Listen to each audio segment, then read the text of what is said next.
He vanished without a trace when he was just 12. For over 30 years, his family clung to one fading photo. Then in 2025, what was found inside an old album shattered everything they thought they knew. You won't want to miss this story. But before we dive in, don't forget to like and subscribe so you never miss a video like this one.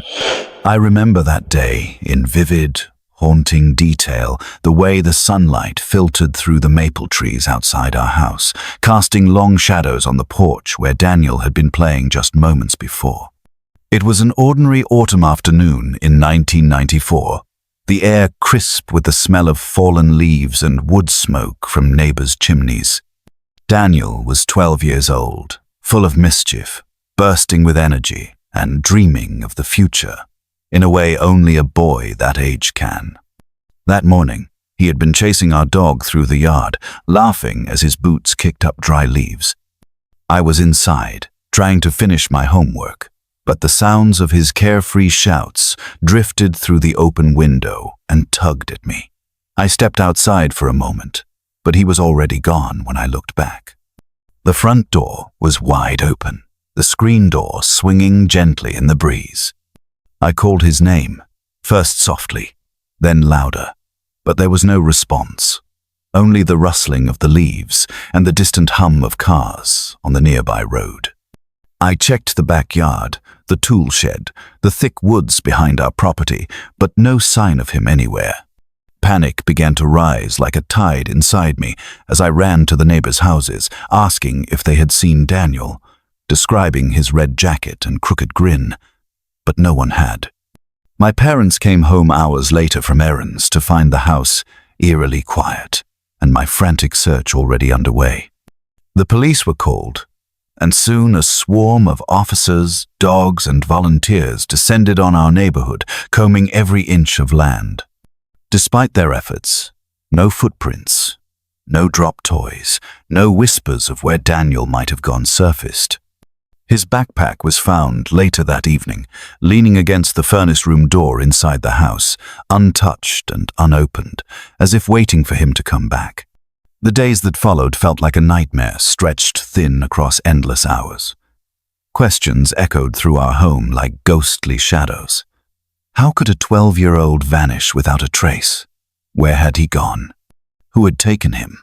I replayed every moment, every decision, searching for an answer, but none came.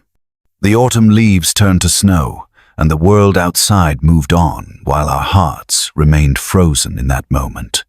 Daniel was gone, and with him a piece of our family's soul. Even now, years later, that empty space lingers an ache that no amount of time can dull.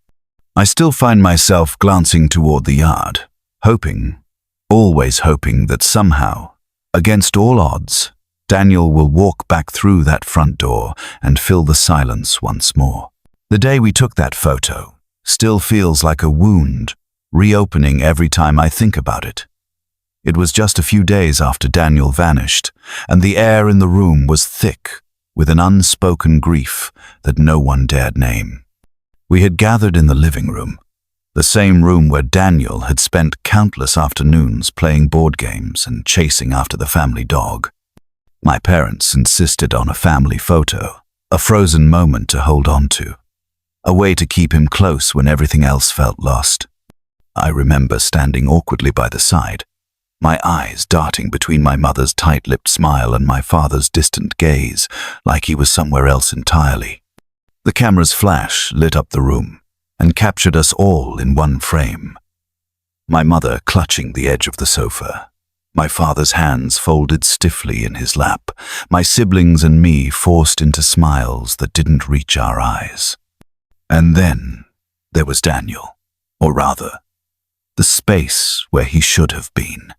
The empty chair next to Mom stood out like a black hole in the photo, swallowing light and attention. I stared at that photo for hours afterward, looking for something, anything, that explained the silence he left behind. The more I looked, the more I felt something wasn't right about it. The shadows in the corner seemed too dark, almost swallowing the edge of the picture. My eyes kept catching a flicker in the background, like a movement caught out of the corner of my eye, but when I blinked, it was gone. At family gatherings later on, someone would nervously joke about how Daniel looked like he was there one second and then vanished the next, how the photo seemed to hold a secret. No one was brave enough to speak aloud. But back then, we brushed it off. We were too wrapped in shock and hoped to question the unnatural stillness of that image. The photo became a relic, a testament to the void left in our lives. We hung it on the living room wall, but the space where Daniel should have been was always the focus, drawing eyes and whispers. Years later, when I found the old photo album tucked away in the attic, I flipped to that page and traced the edges of the picture with trembling fingers, wondering if the camera had caught something. We missed a hidden truth buried between the smiles and the shadows. That image was the last trace of Daniel we ever truly held, a silent witness to a moment when our family was whole and everything still felt possible, even as the weight of absence began to settle deep into our bones. The photo album sat on the edge of my dresser like a fragile shrine, its worn leather cover cracked from years of handling and the gentle pressure of countless fingertips desperate to hold on to something real. Every page told a story. But to me, they were more than just images. They were echoes frozen in time, fragments of a past I wasn't ready to let go of. I would sit for hours, flipping through the faded photographs, tracing the outlines of faces with trembling hands, hoping to find a glimpse of Daniel in the smiles, the laughter, the candid moments that seemed so ordinary then, but now felt charged with a kind of haunting weight. There was a picture of him blowing out birthday candles, the flame flickering in the dim light, casting shadows that seemed to dance with ghosts of what was lost. Another showed him at the lake, his hair tousled by the wind, eyes sparkling with the kind of wild joy only a child knows. But in every photo, there was also an absence, something unsaid, a silence that lingered between the lines and around the edges. I noticed how his eyes sometimes seemed to look just past the camera, as if he was seeing something we couldn't, or maybe someone who wasn't there anymore. The photos became puzzles with missing pieces, and I was left piecing together the fragments, desperate for answers that never came. Family members would sometimes warn me to stop dwelling on the past, to move on with my life, but how do you move on when a piece of your heart is still trapped in those yellowed pages? Each image was a doorway to memories, both tender and painful holidays filled with laughter, quiet evenings by the fire, the way he used to sneak into my room just to borrow a book or share a secret. Yet those memories also carried the weight of questions. Where did he go? Why did he leave without a trace? Was there something hidden behind those smiles, something we had missed or refused to see? As the years passed, the photo album became a symbol of my refusal to forget, a testament to the love that endured despite loss and the hope that someday, somehow, the silence would break and Daniel would walk back through the door. And so I held on to those pages, turning them gently, one after the other, letting the memories wash over me like waves, sometimes calm, sometimes crashing, reminding me that even in absence, love remains unbroken, and time holds its secrets close, waiting for the day we're ready to uncover them. The attic was a place I hadn't dared to enter in years, filled with the scent of aged wood and forgotten memories, a space where dust danced in the slanting beams of afternoon light like restless spirits. I was up there in 2025, helping my parents clear out decades of accumulated life, sifting through boxes of old clothes, brittle letters, and knickknacks that seemed to hold their own stories. When I came across the photo album, it was exactly as I remembered, its leather cover worn soft and frayed, the edges of the pages yellowed and delicate. I hesitated before opening it, as if the act might somehow break the spell I'd wrapped around those photographs. But when I turned to the back, something unexpected caught my eye. a folded letter, yellowed with age, tucked carefully between the last two pages, as though it had been hidden there on purpose, waiting to be found. The handwriting was familiar, the same gentle script I had seen in my mother's journals and my father's notes, but the words inside were a shock, almost like a secret whispered after all these years. The letter was dated just a week after Daniel disappeared. It spoke of fears unspoken, of a strange man who had been seen near our house in the days before. Someone who watched too closely, lingered too long, and vanished when questioned. The letter mentioned a name I had never heard, someone no one had ever talked about in the family, and a warning to be careful. My heart hammered as I read the words, each sentence pulling me deeper into a story that didn't match the one I had been told as a child. How had this letter stayed hidden for so long? Why had no one said anything? The attic seemed colder suddenly, the weight of that discovery pressing in on me, twisting familiar memories into shadows. I felt like I was holding a map to something, buried something that might explain the silence that had stretched over my family like a thick fog. That night, I lay awake, staring at the ceiling, turning over the words in my mind, wondering how many secrets had been kept in that house, how many truths had been silenced to protect or to hide. The letter had changed everything. It was a lifeline to the past, a puzzle piece I hadn't known was missing. And as dawn broke, casting pale light through the cracked window, I knew there was no going back. The search for Daniel wasn't over. It was only just beginning. The letter's worn edges trembled slightly in my hands as I unfolded it, revealing a hurried, jagged script that seemed both familiar and utterly alien, like a voice reaching out from the shadows of the past.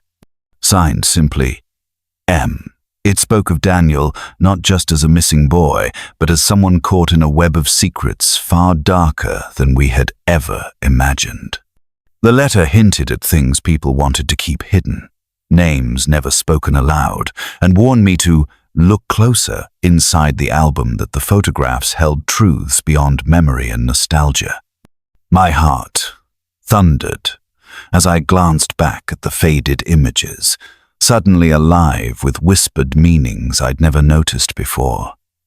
A shadow just behind my brother in one picture.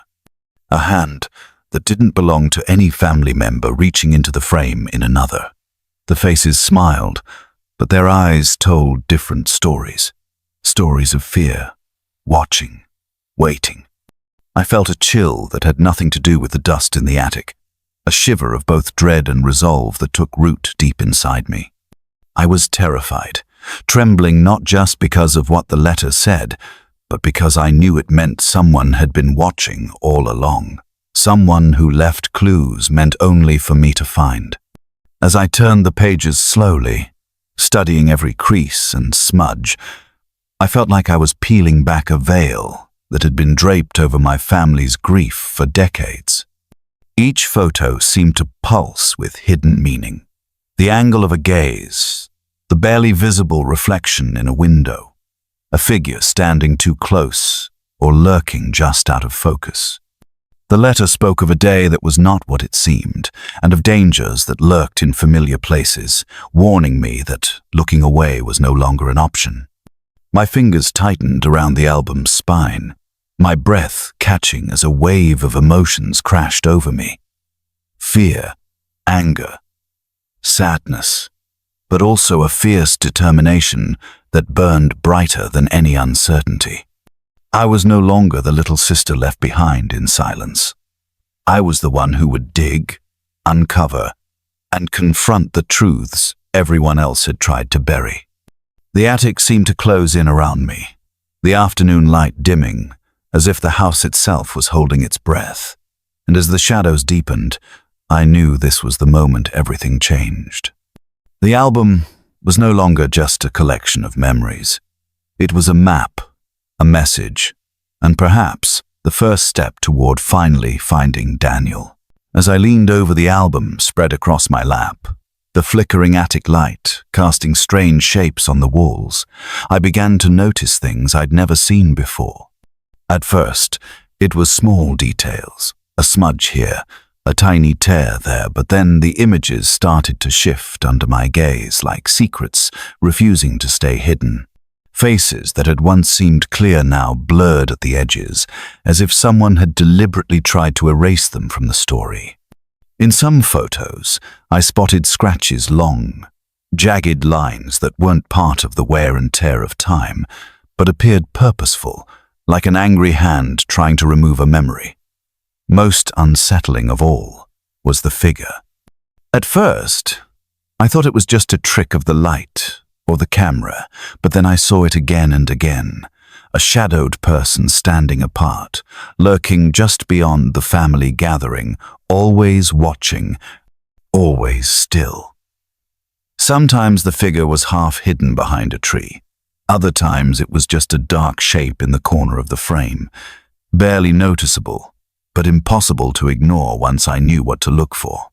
I tried to tell myself it was someone from the neighborhood, a passerby caught in the background, but the way the figure's gaze seemed to follow my eyes, in each photo, made me question everything I thought I knew about those days.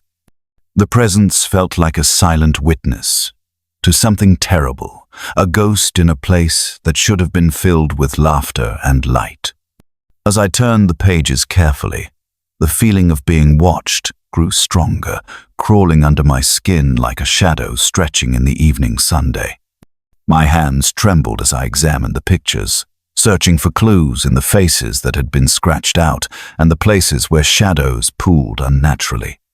What were they trying to hide? Who was that figure? And why did they appear so often, so deliberately, without ever stepping into the light? I felt a chill, as if the air around me had thickened with the weight of those unanswered questions. The album, once a source of comfort and connection, had become a puzzle I was desperate to solve. Every blurred face and hidden figure was a piece of a story I was only just beginning to understand, a story that refused to stay buried beneath the silence and the dust of years gone by.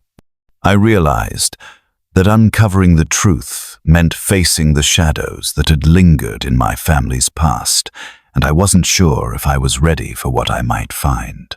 But the faces in those photographs wouldn't let me look away, and neither would the whisper of the secrets they kept.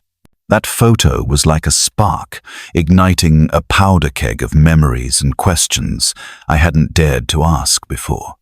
It showed Daniel smiling shyly, holding a stuffed prize from the ring toss, his cheeks flushed with the excitement of the fair. The colors were faded now, but I could still see the soft glow of the setting sun on his face. The crowd of blurred figures swirling behind him, like a living, breathing river of light and noise. But it was the man behind Daniel who grabbed my attention and refused to let go.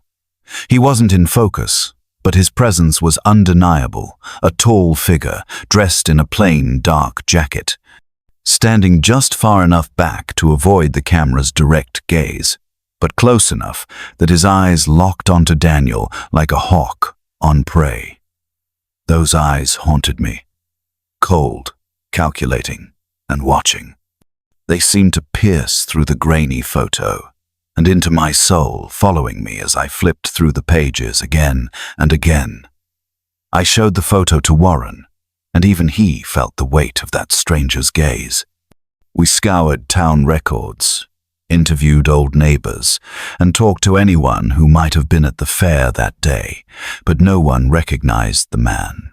It was as if he had slipped into the town's history, like a shadow passing through a sunlit field there but unseen, present but unnoticed.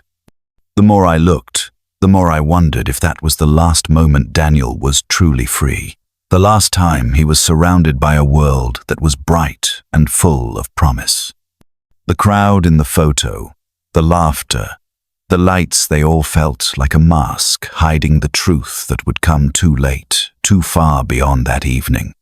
I kept thinking about how a single photograph could hold the last thread of a vanished life, a frozen fragment of a moment that meant everything and nothing all at once. It was the kind of image that clings to your memory like a whisper you can't shake, a silent scream caught in silver halide. I found myself staring at it long after the sun had set, tracing the outline of that stranger's face in the background, trying to imagine what his story was and why it was tangled with my brother's. That photo, that man, became the key to a door I didn't want to open but couldn't close. The vanishing had begun in the blink of an eye, with a smile, a prize, and a shadow looming just beyond the frame. And in that single, frozen moment, everything changed forever. Digging into the photographer's history felt like peeling back layers of a long-forgotten secret, and every detail I uncovered deepened the mystery surrounding Daniel's disappearance. His name was Arthur McLean, a quiet man with sharp eyes who'd been the town's go-to photographer for decades. He was the kind of person who didn't just snap pictures but seemed to capture the soul behind the smiles, the shadows behind the light. When I found out that he died just weeks after Daniel vanished, suddenly all the coincidences felt less like chance and more like pieces of a dark puzzle. Town gossip whispered that Arthur had been obsessed with his last set of photos. Some said he was convinced they showed something sinister lurking beneath the surface of our sleepy town, something only he could see. His studio was shuttered for years, collecting dust, until I managed to track down his granddaughter, a woman who kept his old negatives in a battered wooden box tucked away in her attic. She warned me that her grandfather had been a man haunted by what he'd witnessed but powerless to change. When I finally looked through those negatives, it was clear why. Hidden in the corners of family portraits and school snapshots were blurred figures and unexplained shapes, ghosts of moments that no one had dared to acknowledge. One photo showed a shadow near the edge of a birthday party, a dark silhouette with eyes that seemed to gleam with cold intelligence. Another caught the glint of a face in a window, half hidden but unmistakably watching. It wasn't just Daniel who disappeared that day. Part of the town's innocence had vanished too, captured silently by Arthur's lens. I felt a chill, knowing the photographer had tried to warn us with these images. But his message was lost in time, tangled in grief and disbelief. And then there was the letter I found, folded between the negatives, Arthur's own hand, shaky but determined, pleading with whoever found his work to look closer, to listen harder. He spoke of things too terrible to name and secrets too dangerous to share openly. I couldn't help but wonder if his death was just another piece of the cover-up, a final silencing of a man who saw too much and lived too little after. The photographer's secret was no longer buried in an attic or locked in faded prints. It was now mine to carry. And with every photo, every shadowy figure, I felt closer to the truth and the darkness that had swallowed my brother so many years ago. The day I found the locked drawer in the old family cabinet is etched into my memory with the sharp clarity of a wound that never quite heals. The letter's cryptic words about hidden negatives and a forbidden photo echoed in my mind as I sat there, key trembling in my hand, hesitant to undo a secret kept so long it felt like unearthing a ghost. When the drawer finally creaked open, the stale air that escaped was thick with dust and forgotten years, the scent of old paper and memories too heavy to bear alone. Inside lay a collection of negatives, brittle and curled at the edges, wrapped carefully in a faded ribbon that someone had tied with trembling hands. I fingered through them slowly, the dark images whispering stories of moments captured and buried, family dinners, birthdays, stolen glances, laughter frozen in time. Then there was the photo, tucked beneath the negatives like a secret too dangerous to face, a snapshot that didn't belong in any album or memory. It showed Daniel, standing alone in the backyard, the evening light soft on his face.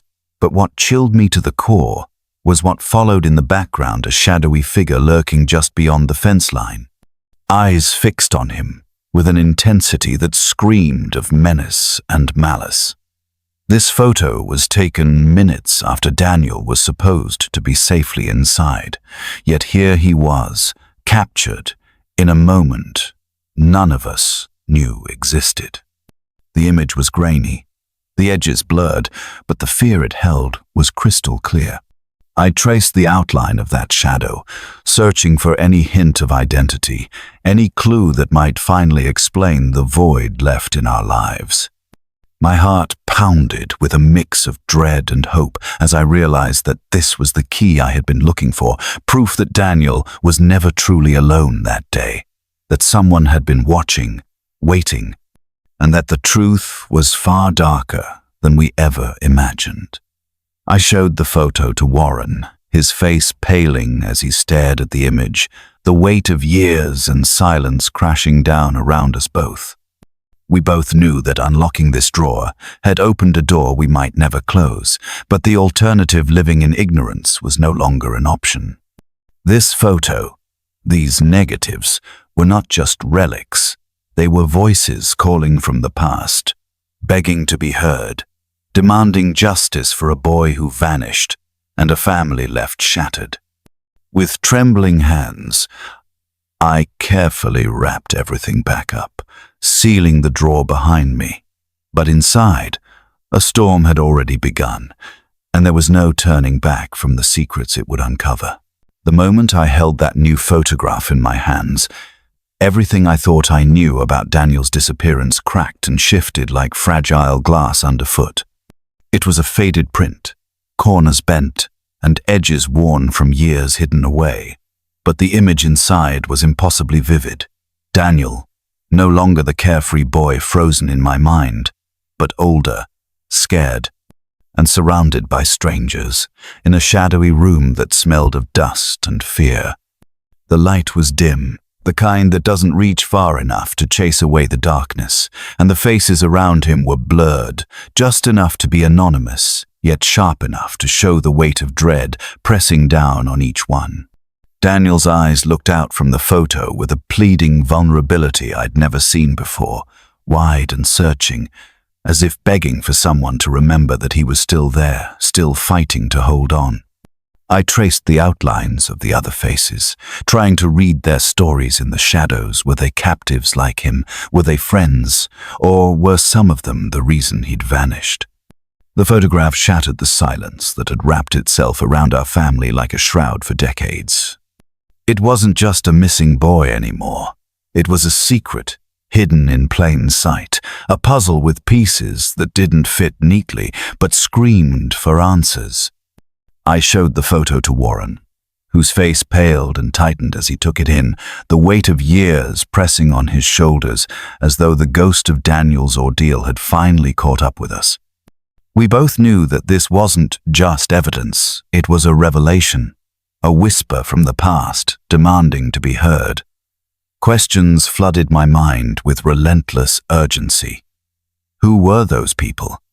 What had they done to Daniel? Why were they hidden away in a room no one knew existed? And most hauntingly of all, how long had he been there, waiting for someone to find him? The photo became a beacon and a burden, illuminating shadows that had long been left untouched, beckoning us deeper into a story darker and more tangled than any nightmare. I carefully slid the photograph back into the envelope, the weight of what it represented settling over me like a heavy fog. Yet, beneath the dread, there was a flicker of hope that somehow, through these faces frozen in fear, we might finally begin to unravel the truth and bring Daniel home, no matter how long it took.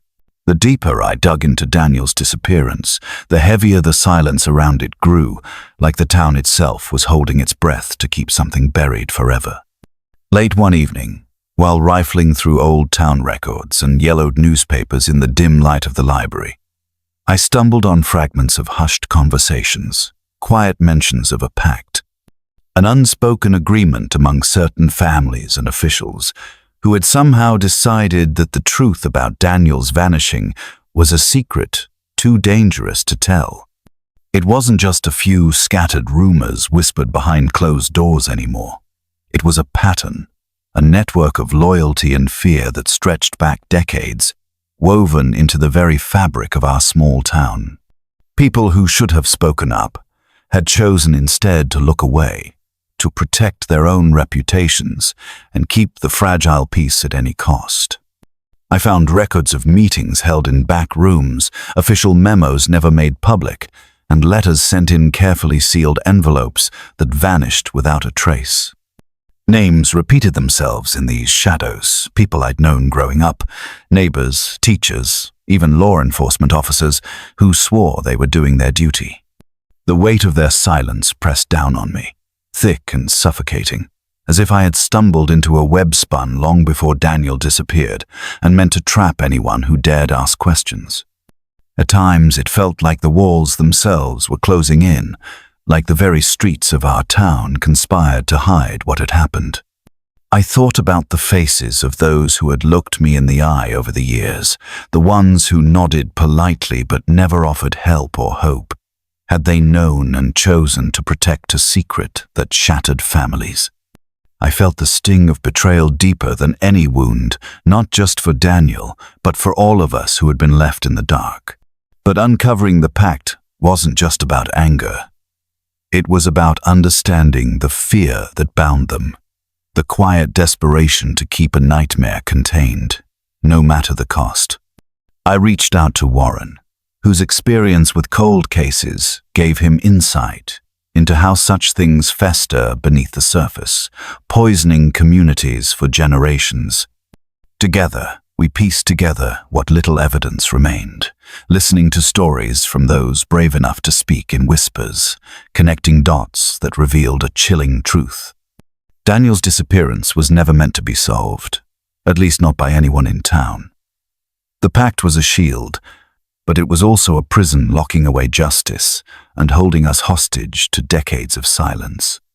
And now that I had cracked the door open, I knew the fight to bring the truth to light would be long and painful, but it was a fight I had to face. Because some secrets, no matter how deeply buried, demand to be told. I never expected that sitting down with my parents to talk about Daniel would open a wound so deep it felt like it bled through the years, and everything we thought was solid about our family. The house was quiet except for the low hum of the heater, and the air was thick with a kind of tension I hadn't dared to name before. I started with the photos, the letter, the strange faces lurking in the shadows of the album, hoping that the weight of evidence might crack open their silence.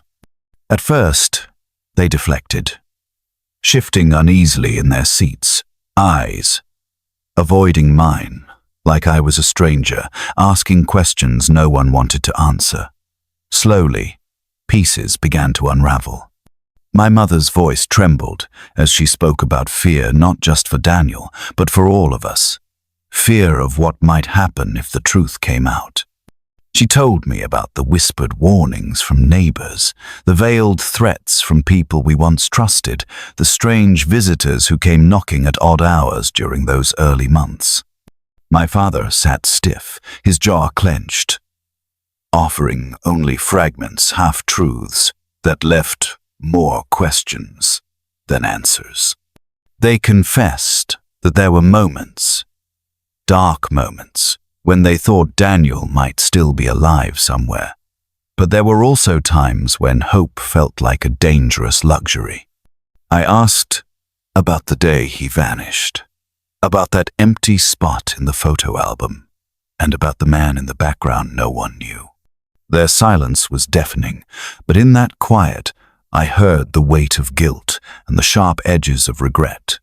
My father finally admitted that he had suspected something from the start, but was told by someone in town that digging too deep would only bring pain, not justice. My mother whispered that protecting the family meant burying certain truths, even if it tore her apart inside. The cracks in their stories formed a pattern of fear and loyalty tangled so tightly it had almost swallowed them whole. I realized then that our family was fractured not just by Daniel's disappearance, but by the walls we built to keep the past locked away.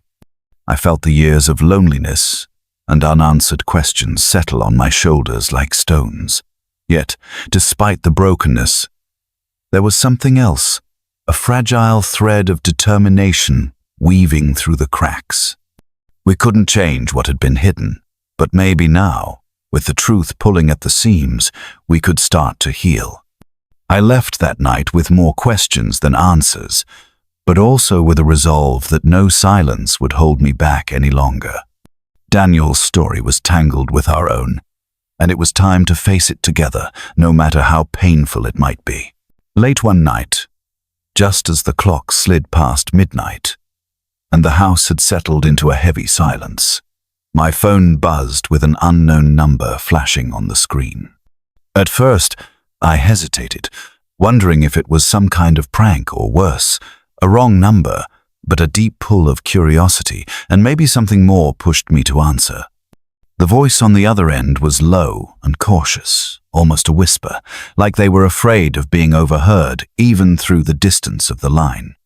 They said they had information about Daniel, information that wasn't meant to be uncovered, but that could finally shed light on what happened all those years ago. I could hear the weight of secrets in their words, the tremor of someone burdened with knowledge too dangerous to carry alone. They spoke in fragments, cryptic and urgent, about meetings long ago, hidden places, and people who watched and waited. The caller mentioned a place, a small diner on the outskirts of town, where the past and present might finally collide. My heart hammered, a mix of hope and fear pulsing through my veins as I scribbled down the details they gave me. Dates, times, names that echoed from the shadows of Daniel's story. They warned me to be cautious, that there were still those who wanted the truth buried deep, who would do anything to keep it locked away. Before I could ask more, the line went dead, leaving me with a silence louder than any words. I sat there for a long moment, the phone heavy in my hand, grappling with a whirlwind of emotions, excitement, dread, disbelief, and an aching hunger for answers that had consumed me for decades. That call opened a door I wasn't sure I was ready to walk through, but now it was open and I couldn't turn back. I reached out to Warren immediately, sharing everything, knowing he would understand the gravity of this moment. Together, we prepared for the meeting, each of us wrestling with the ghosts of the past and the weight of what this anonymous voice might bring to light. As I lay awake that night, the phone's glow fading from my vision, I wondered who had called someone brave, someone desperate, or someone watching from the shadows. I knew one thing for certain. This was the break we needed, the thread that could finally unravel the tangled web around Daniel's disappearance and bring us closer to the truth that had eluded us for so long. I followed the faint clues that had been whispered to me through years of silence and half-truths, until one late afternoon, as the sun dipped low and painted the sky in shades of amber and ash, I found myself standing before a dilapidated house on the edge of town, a place no one had lived in for decades, with windows like hollow eyes and a porch sagging under the weight of forgotten stories. My heart hammered with a mix of hope and dread as I pushed open the creaking door and stepped inside, the air thick with dust and memories that clung to the peeling wallpaper like shadows. There, in the dim glow filtering through broken panes, I saw him, Daniel. He looked older than I remembered, his face weathered by time and solitude, eyes deep pools of sorrow and resilience.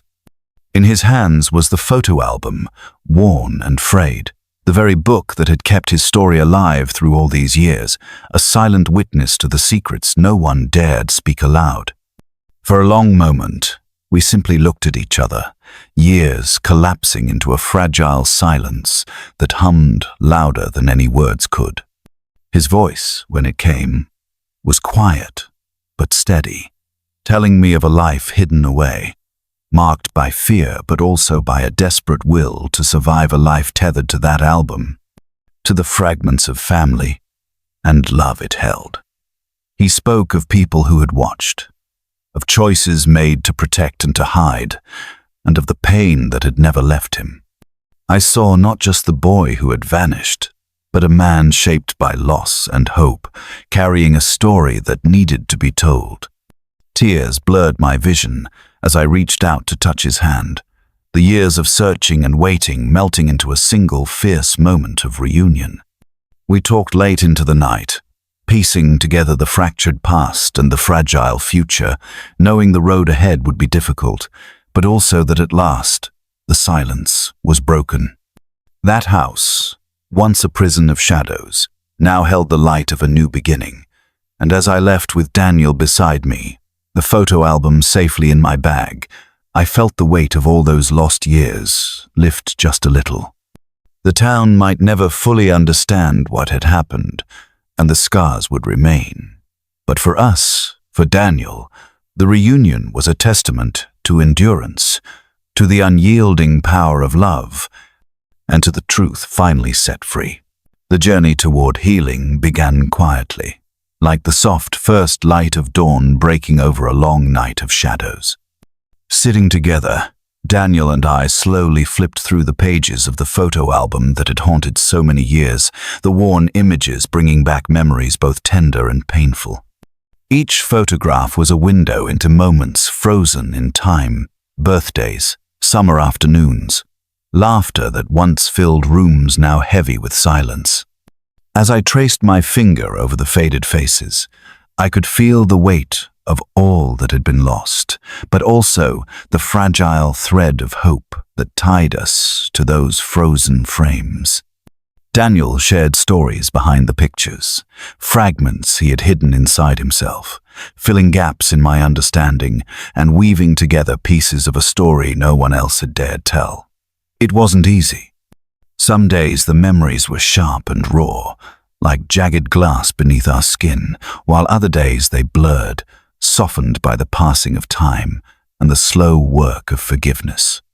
We talked about the years apart, the pain of disappearance, and the strange relief of reunion, all while finding solace in the familiar, the constant our family history captured in those photographs.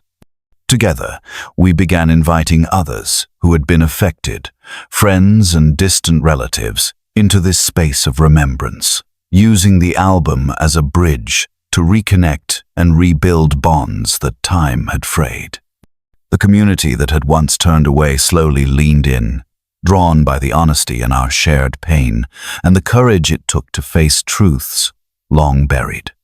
Healing became a collective act, one photograph at a time, each image a small victory over silence and fear. The album was no longer just a relic of loss, but a testament to resilience, a reminder that memory itself could be a refuge and a weapon against forgetting. As the pages turned, so did the tides of grief, and in their place rose a cautious hope that the wounds left by absence could be soothed by presence, and that the stories we told together could change the narrative of loss into one of survival and love. There was still much to unravel and many scars yet to soothe, but with each picture, we reclaimed a part of ourselves and each other, proving that even when truth hides in plain sight, it is never beyond reach. The photo album, once a symbol of mystery and pain, had become our anchor, holding us steady as we faced the future. And in that quiet act of remembrance, I found peace, not in forgetting, but in remembering with an open heart, knowing that through the lens of memory, our family could find its way back to each other.